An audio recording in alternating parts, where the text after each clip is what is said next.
Good morning. আশা করব তোমরা সবাই খুব ভালো আছো আর সুস্থ আছো। আমিও খুব ভালো আছি। আজ হচ্ছে 2 অগাস্ট, রবিবার। বাজে এখন ওই কটা বলবো, 6:45-7টা এরকমই হবে। ওই 6:15 নাগাদ ঘুম থেকে উঠেছি। উঠে আমি নিজে ফ্রেশ হয়ে এক গ্লাস জল খেয়ে মেশিনে জামাকাপড় কাচতে দিয়েছি, দিয়ে টুকটাক একটু এদিক ওদিক করে তারপরে এখানে এসেছি। এই টুকটাক রাতের কিছু বাসন থাকে, কৌটাকাঠি থাকে, তারপর কাপ থাকে, মিক্সির বাটি, এইসব টুকটাক যেগুলো আমি মাঝি আর কি, এগুলো আর পূজাকে দেই না। তারপর ননস্টিকের জিনিসপত্র, তো এগুলো মাজবো। মেজে তারপরে যাব বাইরেটা ঝাড় দেবো, কারণ ঘরে মোটামুটি হয়ে গেছে। ঝাড় দিয়ে তারপরে আমি ফ্রেশ হব, জামাকাপড় ছাড়বো, ও তার আগে বেসিনটা পরিষ্কার করব। তারপর জামাকাপড় ছেড়ে ফ্রেশ হয়ে তারপরে 1 কাপ চা নিয়ে বসবো। আর ওদিকে আমাদের ইন্দ্রবাবু আজকে বলেছিল যে রবিবার বেরোবে না। রবিবারও খুব একটা বেরোতে চায় না, ছুটির দিন তো বলেছিল বেরোবো না, একদম আমাকে ডাকবে না, আমি যতক্ষণ পারবো ঘুমাবো। যে ঠিক আছে। ও মা, ও দেখি আমার সাথে সাথে ও উঠে পড়েছে ওই একই টাইমে। আমি যে কী হলো, উঠলে কেন? বেরোবে না বললে? বললো না, ঘুমিয়ে গেছে, উঠে পড়ি। তো উঠে ও ফ্রেশ হয়ে নিয়েছে, ওকে চা করে দিলাম, চা খেলো, খেয়ে দিয়ে কিছুক্ষণ বসে মোবাইল টোবাইল দেখছিলো। তা আমি তো জানি ও বেরোবে না। ও মা কিছুক্ষণ পরে বল কি, না বেরিয়ে পড়ি, ঘরে বসে কী করবো। আর দেখছে যে আমি এখন কাজে ব্যস্ত। সন্ধেবেলা হয় না হয় আমাকে বসিয়ে রাখতে পারে, যে ঠিক আছে চলো, সন্ধেবেলা কেমন কোনো কাজ বাজ থাকে না, বসে গল্প করতে পারি। কিন্তু সকালে তো প্রশ্নই নেই, আমার দুনিয়ার রাজ্যের কাজ থাকে। তো আমার নিজের ভিডিওর কাজও থাকে, প্লাস ঘরের কাজকর্ম তো মানে কী বলবো আর, ও তো আছেই। প্রতিদিন ঘুম থেকে ওঠার পর থেকে সেই একই কাজ প্রতিদিন থাকে। কাজেই বলে কি কী করবো, তারপর লাস্টে বেরিয়ে গেছে। সকাল 7:45, এখানে আমার সকালের সমস্ত কাজকর্ম সেরে চা হয়ে গেল। আর 2 দিন বৃষ্টি হয়নি না, আবার যেই সেই গরম পড়েছে, সমানে তত্তরিয়ে ঘামছি। সকালে কাজবাজ সেরে গা ধুলাম, তাতেও কোনো লাভ হয়নি, চা করতে করতেই ঘেমে গেছি। যে জলমলিয়ে রোদ উঠেছে। আজকে না এই ফ্যানটা পরিষ্কার করব। সত্যি কথা বলতে গেলে কি, ঘরের ফ্যানগুলো এত নোংরা হয়, মানে কি বলবো, সবথেকে বেশি ফ্যান নোংরা হয় হচ্ছে এই ঘরটা, মানে ঠাকুরের ঘর যেটা, সেটা তাতানের ঘরটা। ওই ঘরের ফ্যানটা এত নোংরা হয়। এই কদিন আগেই ফ্যানটা ঝেড়েছি, এখন আবার সেই মোটা মোটা সাইডে পুরো একদম মোটা চলটা হয়ে গেছে, মানে শুয়োপোকার মতো বড় বড়। ফ্যান চললেই দেখছি এরকম ছোটো ছোটো টুকরো টুকরো ওরকম ওই নোংরার অংশ পড়ছে। এবার দেখো, যখন তখন তো ফ্যান পরিষ্কার করা যায় না, কারণ ফ্যান পরিষ্কার করলে বিছানা নোংরা হবেই হবে, চাদর পাল্টাতেই হবে। তো তাই জন্য আমি ফ্যান ওদিনকেই পরিষ্কার করি যেদিনকে বিছানা চাদর পাল্টাই। তো এমনিতেও পাল্টাতে হবে চাদর, তার থেকে ফ্যানটা পরিষ্কার করে পাল্টাই। তো হবে না, এই জন্য আবার অপেক্ষা করতে হবে, যখন চাদর পাল্টাবো যেদিন, সেদিনকেই ওই ঘরের ফ্যানটা পরিষ্কার করব। অথচ ফ্যান চালালেই দেখছি ঘরের এদিক ওদিক বিছানায় ওই টুকরো টুকরো টুকরো টুকরো ওই নোংরা ঝুলের মতো অংশ পড়ছে, কালো কালো। কিন্তু কিছু করার নেই। আর ওই ঘরেও তাই, কিন্তু এই ঘরের তো আর বিছানার ব্যাপার নেই, এই ঘরে তো যখন তখন যেদিন খুশি করা যায়। তাই জন্য ভাবলাম না, আজকেই করি, পূজা আসার সময় হয়ে গেছে, ইচ্ছা করি এই সময়টা করছি, জানি আমি ঝাড়বো, নিচে নোংরাটা পড়বে, আর পূজা এসে ঝাড় তো দেবেই। তো এই জন্যই এই সময়টা করছি, আরও আগে করিনি। আরও আগে করলে এই নোংরা সহ অতক্ষণ রাখবো না। তো তাই জন্যই এই এখন ঝুলটা ঝাড়ছি। বিশেষ করে ঘরে আমার ঝুল নেই, আমি যেরকম এটা ঝাড়ছি ঠিকই, কিন্তু একটা ফোঁটা ঘরে ঝুল নেই। যত নোংরা ওই ফ্যানের মধ্যে, কি করে যে কোথা থেকে যে আসে, তো তোমাদের দেখালে তোমরা বুঝতে পারবে যে ফ্যানের মধ্যে কত পরিমাণ নোংরা ছিল জমে। এই ফ্যান থেকে এই পড়লো। এই ফ্যানটা খুব একটা নোংরা হয় না, কিন্তু তাও দেখো অবস্থা, পুরো এরকম শোয়া পোকার মতো। কালকে ওই ঘরটা করতে হবে। বাজে এখন সকাল 9টা, এই অসময়ে রেডি হয়ে বেরোচ্ছি। এই সময় আমার এডিট করার কথা, কিন্তু বেরোতে হচ্ছে, কারণ চাল বাড়ন্ত আনতেই হবে। আর তার সাথে আরও কিছু জিনিস নিয়ে আসবো। আর বেরোচ্ছে যখন একটু এটিএমেও যাব, এইসব কাজগুলো সেরে আসি। জানি আজকে আমার অবস্থা খারাপ, কখন স্নান খাওয়া দাওয়া করবো জানি না, আর কখন ভিডিও ছাড়বো তাও জানি না। তবু কাজ থাকলে তো বেরোতেই হবে, তাই না? চাল নিয়ে নিয়েছি।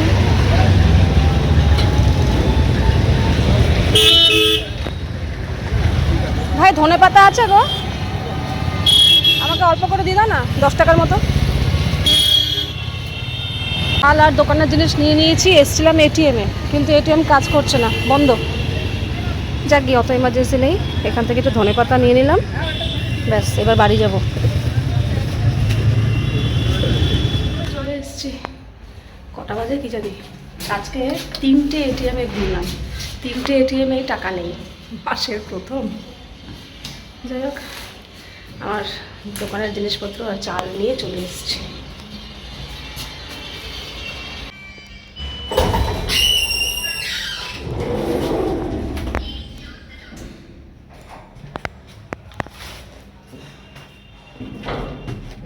বেজে গেছে প্রায় 10টা সকাল। সকালে তো কিছু খাবার খেয়ে যায়নি, করেও যায়নি, যে 9টার সময় বেরোচ্ছি, আশা করি আমার 1 ঘন্টার মধ্যে হয়ে যাবে, তারপরে এসে খাবো। আর আটা মাখাই ছিল, শুধু রুটি করলেই হয়ে যেত, কারণ গতকাল না ঘুগনি করেছিলাম, যে সেই ঘুগনি অনেকটা ছিল, তো তাই জন্য চিন্তা ছিল না, আটা মাখাটা বার করেই রেখে গেছিলাম। তো এই যে রুটি করলাম, এসে বাসন কোসন সব জায়গা মতো রেখে দিয়েছি, এগুলো এখনও জল ঝরেনি, পরে রাখবো। আর আজকে রান্না করব, এই যে খারকোল পাতা, এটা বার করেছি, কাপড়ের মধ্যে না পেঁচিয়ে রেখেছিলাম, তার জন্য কিচ্ছু হয়নি, ফ্রেশ আছে। এটা যদি এমনি রেখে দিতাম না নর্মাল প্যাকেটে, পচে যেত। একদম ভালো করে কাপড় দিয়ে মুড়িয়ে রেখেছি, জল করতে পারিনি আর পচেনি। আর করব ফুলকপি। তো ফুলকপি করার জন্য না আজকে একটু গ্রিন মটর নিয়ে এসেছি ফ্রোজেন, এটা দিয়ে করব।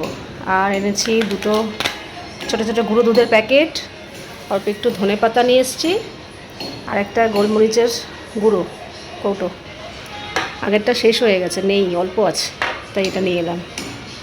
আর চাল, এটার জন্যই মেন বেরোনো।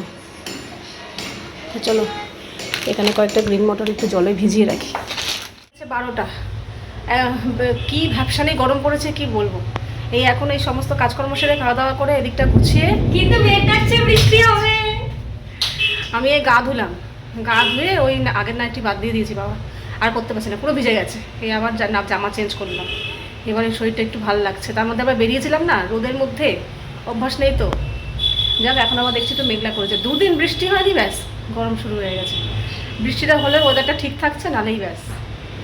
তো আজকে সুখবর, আমার এডিট হয়নি, জানতাম হবে না। বাইরে ওই সময়টা বেকারটা আমি বাইরে বেরোলেই আমার এরকম হয়।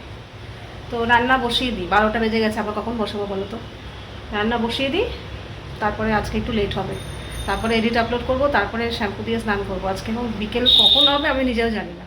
ভিডিও তোমাদেরকে টাইম মতো দিতে না পারলে তোমাদের যারা আমাকে ভালোবাসো তাদের একটু সমস্যা হয় ঠিকই, তোমাদের মধ্যে কয়েকজন একটু রেগেও যাও, আর সেটা ভালোবাসার রাগ, বুঝতে পারি যে যেহেতু আমার ভিডিও দেখতে ভালোবাসো অথচ সময় মতো পাচ্ছ না, তাই জন্যই রেগে যাও। অবশেষে বৃষ্টি নেমেছে, বেশ ভালো জোরে বৃষ্টি হয়ে গেল, এখনও হচ্ছে। এই বৃষ্টিটা দরকার ছিল, মারাত্মক গরম পড়েছিল। তো এদিকে চাল ধুয়ে হাঁড়িতে রেডি করে রেখেছি, এখনই বসাবো। আর এদিকে খারকোল পাতাটা ভাপিয়ে রেখেছি, এর সাথে লাগবে রসুন কাঁচা লঙ্কা, ওটা পরে করছি। ফুলকপিটা কেটে একটু নুন গরম জলে ভিজিয়ে রাখলাম। ফুলকপির জন্য আলু, ওখানে ফ্রোজেন কড়াইশুঁটি, আর এখানে মশলার মধ্যে দেবো, এই যে এখানে পোস্ত রেডি করেছি, কাজু, আদা, কাঁচা লঙ্কা, টমেটো, এটা পেস্ট করব, তারপর তো গুঁড়ো মশলা দেবো। আর এখানে ধনে পাতাও ভিজিয়ে রেখেছি।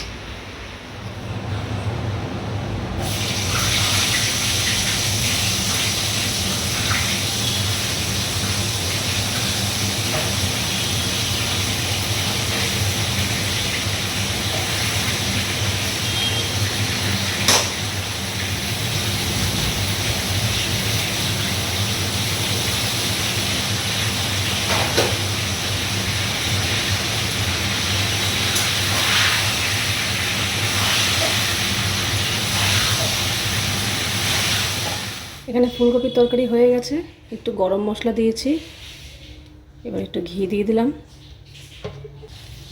এবার হচ্ছে ধনে পাতা, ব্যাস রান্না কমপ্লিট। রান্নাবান্না কমপ্লিট করে টেবিলে খাবার রেখে, তবে হ্যাঁ, গ্যাসের জায়গা এখনও মোছা হয়নি, ওটা থাক, ওটা পরে করব। আগের কাজ আগে করি। আমি ভিডিও এডিট নিয়ে বসে পড়েছিলাম, কিছুটা করা ছিল, বাকি এডিট করলাম, ভয়েস ওভার দিলাম, থাম্বনেল বানালাম, আপলোডে বসিয়ে দিয়েছি। এবার আপলোড হতেও তো বেশ কিছুক্ষণ সময় লাগে, ওই ততক্ষণ আমি এখন চুলে কালারটা অ্যাপ্লাই করছি, শ্যাম্পু করবো আর আজকে। তো সামনের দিকটা পুরো সাদা সাদা বেরিয়ে গেছে, খুব বাজে লাগছে দেখতে। ও কালার করলাম, করে ভিডিও আপলোডও হলো ততক্ষণে।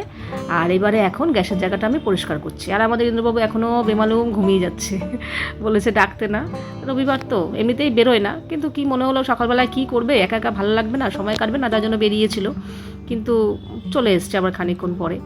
তো এসে সেই যে ঘুম দিয়েছে, এখনও ঘুমাচ্ছে। বাজে এখন 4:15, আমি এই স্নান টান করে এলাম, এই এখন আমি খাবো, তাড়াতাড়ি খাওয়া হয়ে গেছে। আর আমাদের ইন্দ্রবাবু রবিবার সকালে বেরিয়েছিল, বেরিয়ে ওই 11:30-12টার সময় চলে এসছে, এসে ফ্রেশ হয়ে শুয়ে পড়েছে, বলেছে আমাকে ডাকবে না। আছি তা কী বলবো, আমার রান্নাও তখনও হয়নি। হ্যাঁ ঠিক আছে, ডাকবো না। ও মাঝে মাঝে এরকম করে, তো ঘুমাচ্ছে এখনও। আর আমি তখন কটা বাজে, 3:45-4টের সময় ভিডিও আপলোড হলো, তারপরে স্নান করতে গেছিলাম। রান্নাঘর তো পরিষ্কার আগেই হয়ে গেছিলো, আপলোডে বসিয়ে দিয়ে রান্নাঘর পরিষ্কার করেছি। তো হয়ে গেল আজকে দিনটা এরকম। তবু তো ভালো যে 4টের মধ্যে হয়ে গেছে, আমি তো ভেবেছিলাম 5টা বেজে যাবে আজকে। কিন্তু আজকে আর বাথরুম পরিষ্কার করিনি, বাথরুম পরিষ্কার করলে 5টাই বাজতো। গেছি শুধু শ্যাম্পু করে বেরিয়ে এসেছি, কারণ এই গত বুধবারই শ্যাম্পু করেছিলাম, তখন করেছিলাম, কাজে দরকার নেই, আবার নেক্সট দিন করবো। চলো আর বকবো না, এবার খেয়ে নিই। কত বেলা হয়েছে, আজকে একটুখানি ভাত খাবো, বেলা শেষ হয়ে গেছে। তোমাদের তো খাবারগুলো আজকে দেখাতেই ভুলে গেছি তাড়াহুড়োর চোটে। যে খারকোল পাতা বাটা, খারকোল পাতাটা না আজকে একটু বেশি ফ্রাই হয়ে গেছে, তখন বললো একটু বেশি ভাজা হয়ে গেছে, পাতার সফটনেসটা নেই। আর এই যে তাতানের খাওয়া হয়ে গেছে, এই হচ্ছে আজকে ফুলকপির তরকারি। চলো এবার বসে পড়ি। আজকে এখন সন্ধ্যে 7:30। ইন্দ্র তো দুপুরবেলা ওঠেও নি, ভাতও খায়নি, উঠে আর ভাত খায়নি। বলে কি এখন আর ভাত খেতে ইচ্ছা করছে না, চাটা তুলতেই পারছি না। এই যে দুজনের জন্য চা করলাম। তো কি করবে, একটা ভুট্টা ছিল, ভুট্টা খেলো, তারপর একটু মুড়ি চানাচুর খেলো, একটু ক্যাডবেরি ছিল সেটা খেলো। দেখো ঘামছি আমি গরম। এখন বলে চা করো, এখন আর সন্ধ্যাবেলা ভাত খেতে ইচ্ছা করছে না। তাদের এখানে প্রজেক্ট নিয়ে পড়েছে। কত দূর? প্র্যাকটিক্যাল, ও যাই হোক, প্র্যাকটিক্যালটাকেই প্রজেক্ট বলছি। কত দূর আর? কি আজকের মধ্যেই করতে হবে এটা? তো সকালে উঠে করবি, হবে না? সকালে উঠে করবো বাকিটা, কিন্তু আজকে বাকিটা করে রাখতে হবে। তাই গরম করছে তো, কে জানে?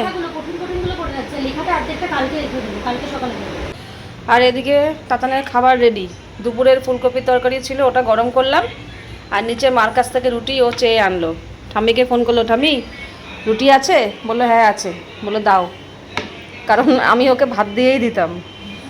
এক হাঁড়ি ভাত আছে জানো, ইন্দ্র দুপুরে খায়নি। কত ভাত আছে বলো, এই ভাত থাকতে আবার করতে ইচ্ছা করে কিছু, তো তাই জন্য কিছু করিনি। আর ওর ভাত দিয়ে খেতে ইচ্ছা করছে না, বলে একবার ভাত দিয়ে খেয়েছি আর খাবো না। তো ঠাম্মির কাছ থেকে রুটি আনালো, এই রুটি দিয়ে এখন তরকারি খাবে। হয়ে গেছে, এখন আমরা বসেছি ভাত দিয়েই খাচ্ছি। এ তো দুপুরে ভাত খায়নি, এখন খাচ্ছে ফুলকপি দিয়ে। এখনো ভাত খাওয়ার ইচ্ছা ছিল না। হ্যাঁ, সন্ধ্যাবেলা অতগুলো মুড়ি খেয়েছি, আবার ভুট্টা খেয়েছি। হ্যাঁ, পরোটা হলে একটু ভালো লাগে। খালি পরোটা এইরকম তরকারির সাথে পরোটাই ভালো লাগে। ও ঠিক আছে, আবার করা যাবে এখানে পরে। আজকে ভাত খাওয়ানি, ভাতই খেয়ে না। এই যে এটাই আমাদের ডিনার মেনু। 12:15 আর শরীরে দিচ্ছে না, সারা দুপুর ঘুমাইনি। দুপুর হলো কোথায়, বলতেই তো ভুলে গেছি।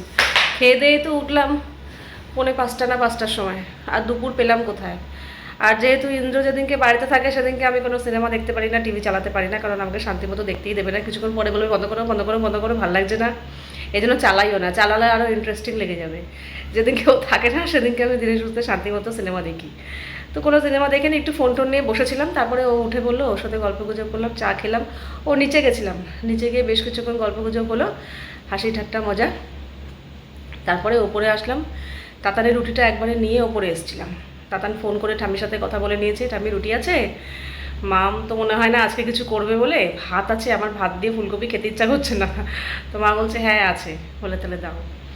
ও জানে যেদিনকে বাবাই বাড়িতে থাকবে সেদিনকে মা দুপুরে করবে, কিন্তু রাত্রেবেলা আর কিছু মনে হয় না করবে বলে, কাজেই আমাকে নিজের ব্যবস্থা নিজে করে নিতে হবে। তো কী বলতো, ইন্দ্র বাড়িতে থাকলে, আগে এই সিস্টেম আমাদের ছিল না। ও বাড়িতে থাক না থাক, আমাদের ইন্দ্রর খাওয়া দাওয়া আগে টোটালি আলাদা ছিল। মানে বাড়িতে থাকুক না থাকুক, রাত্রেবেলা ভালো মন্দ খাবার খেতেই হবে। কিন্তু এখন ওর অনেকটা খাবার দাবারে চেঞ্জ হয়ে গেছে, আগের মতো সেই খাওয়া দাওয়াও নেই। অনেক অনেক অনেক রিল্যাক্স হয়ে গেছি আমি। আগে যা ছিল বাবা, প্রতিদিন আমাকে দুবেলা রান্না করতে হতো, আর সকালে বাড়ি থাকলে সকালেও করতে হতো। কিন্তু এখন যেদিনকে বেরোয় সেদিনকে রাত্রেবেলা করতেই হয়, কারণ এসে খাবে, আমরাও খাবো। কিন্তু যেদিনকে বাড়িতে থাকে সেদিনকে ওই আমাকে করতে দেয় না, বলে কি বসো, রোজই তো দুজনের কাছে ব্যস্ত থাকি, একটা দিন একটু গল্প গুজব করি, খাওয়া দাওয়া না হয় যাই হোক কোনো রকম একটা কিছু খেয়ে নেবো। তোমরা অনেকে একজন বলেছো কমেন্ট করে যে ইন্দ্রদাকে তো দেখি তুমি যা দাও তাই খায়। ওরে বাবারে, একদমই না, আগেও ছিল না, এটা এখনও না। এখনও যদি দেখো না যে আমরা যাই হোক কোনো একটা কিছু দিয়ে চালিয়ে দিলাম, ওই দুধ পাউরুটি খেলাম, ওই খেলাম, সেগুলো ওরই বুদ্ধি, মানে ওরই ডিসিশন, আমার নয়। ঠিক আছে, ও চায় যে একটু যেদিনকে থাকবে বাড়িতে সেদিনকে একটু গল্পগুজব করবো, টিভি দেখবো, নিচে যাবো, একটু আড্ডা দেবো, ওর ভালো লাগে। তো ওর ভালো লাগার জন্যই ও আমাকে রান্না করতে দেয় না। মানে আমাকে যদি রান্না করতে বলে, আমি যদি রান্না করি, আমি তো রান্না করে সময় কাটিয়ে দেবো, রান্না করবো প্লাস রান্নার পরেও কাজ থাকে, তো ও তো সেই একা একা হয়ে গেল, তাই জন্যই করতে দেয় না। তো আমারও ভালো হয় একটু এরকম সময় কাটাতে, কান্না ভালো লাগে। তো তখনই ও এটা সেটা দিয়ে চালায় যে ঠিক আছে দুধ আছে পাউরুটি নিয়ে আসি, কি ঠিক আছে এই তরকারি আছে ভাত দিয়ে খেয়ে নিই, ঠিক আছে ওই আছে দুধ দিয়ে বিস্কুট খেয়ে নিই, দুধ দিয়ে রুটি খেয়ে নিই, দুধ দিয়ে মুড়ি খেয়ে নিই, মানে এরকম একটা ব্যাপার। ওর সেটা ওর ডিসিশন, আমার নয়, ঠিক আছে। তো আজকে প্রথমে বলেছিল ফুলকপির তরকারি আছে, পরোটা করো, সন্ধ্যে থেকে তাই জানি যে রাত্রে পরোটা করতে হবে। তো নিচে গেছি গল্প করতে, নিচ থেকে ওপরে এসেছি 10:30টার সময়, এসে তো মেয়েকে তাতানকে খেতে দিয়ে দিলাম। তখন বলছে কি থাক এত রাত হয়ে গেছে আর পরোটা করতে হবে না, ওই ভাতে দিয়ে দিলাম যে হ্যাঁ ভাতই খাও, দুপুরে তো ভাত খাওনি। ও যদি বলতো পরোটা খাবো তোমাকে পরোটা করতে হতো, নিজেই বললো খাবো না, থাক ঠিক আছে। এই হচ্ছে ব্যাপার, অনেক বকে ফেললাম। ও আরেকটা কথা, তোমাদের অসংখ্য ধন্যবাদ, সত্যি কথা। তোমরা অনেকে বলো যে আমার কাছ থেকে তোমরা অনেক কাজ শিখেছো কিংবা এটা শিখেছো ওটা শিখেছো, আমার অবাক লেগেছে। আমি আবার এমন কি করি যে তোমরা এর থেকে শেখো? যাই হোক ঠিক আছে, কিন্তু আমিও কিন্তু তোমাদের কাছ থেকে অনেক উপকার পাই, অনেক কিছু শিখি তোমাদের কমেন্টের মাধ্যমে, অনেক কিছু মাথায় আইডিয়া আসে, ঠিক আছে। তোমাদের কমেন্ট যে এমনি আমি শুধু দেখি তা নয়, আমিও অনেক কিছু জানতে পারি, শিখতে পারি। তো কোনো একটা অসুবিধায় পড়ে গেলে তোমাদের কাছে হেল্প চাই, তোমরা প্রচুর হেল্প করো আমাকে। কাজেই আমার ভিডিও দেখে যে তোমরা শুধু উপকৃত হও কিংবা তোমাদের ভালো লাগে তা নয়, ভিডিও দেওয়ার আমারও একটা উপকারিতা আছে, সেটা হলো তোমাদের কাছ থেকে আমি অনেক কিছু জানতে পারি, শিখতে পারি, অনেক উপকার পাই। কোনো একটা কিছু অসুবিধায় পড়ে গেলে ভাবে কি ঠিক আছে কালকের ভিডিওতে জিজ্ঞাসা করে নেবো ভিউয়ার্সদের কাছে, ঠিক আমাকে বলবেই, মানে এরকম একটা আমার মনে হয় না আমার জন্য কেউ আছে, কিছু মানুষ আমার জন্য রয়েছে যাদের কাছে আমি হেল্প পাবো যে কোনো রকম। তো সেটা আমার একটা শক্তি বলতে পারো, একটা মনের জোর বলতে পারো যে না আমি কিছু একটা প্রবলেমে পড়লে আমি তাদের কাছ থেকে আমি হেল্প পাবো, পাইও। অনেক কিছু প্রবলেমে পড়েছি আমি, তোমাদের কাছ থেকে হেল্প চেয়েছি, তোমরা বলেছো, আমার সাথে উপকারও হয়েছে।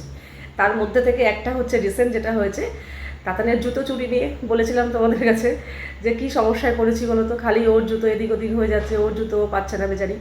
তো তোমাদের মধ্যে কয়েকজন বেশ কিছু আইডিয়া দিয়েছো, তার মধ্যে থেকে একজন বলেছিল যে জুতোর মধ্যে মার্কার পেন দিয়ে রোল নাম্বার লিখে রাখবে, তাহলে আর প্রবলেম হবে না। তো সত্যিই তাই, ওর রোল নাম্বার লিখে রেখেছে দুটো জুতোর মধ্যে ছোটো ছোটো করে। তো তারপর থেকে আর জুতো নিয়ে সমস্যা হয়নি, ঠিক আছে, ওর জুতো ও পেয়ে যাচ্ছে। তো থ্যাংক ইউ, এটা মাথায় আসেনি। তো তোমাদের কমেন্ট শেষ পর্যন্ত আমাদের উপকারে কাজে লাগে, থ্যাংক ইউ। এরকম ভবিষ্যতে আরও কিছু সমস্যা আসবে, ছোটো হোক বড় হোক, আশা করি তোমাদেরকে আমি কাছে পাবো। তো চলো আজকের ভিডিওটা এখানেই শেষ করছি, আবার দেখা হবে তোমাদের সাথে নেক্সট ভিডিওতে। তোমরা সবাই খুব ভালো থাকবে, সাবধানে থাকবে, সুস্থ থাকবে। তাহলে love you all, good night and tata.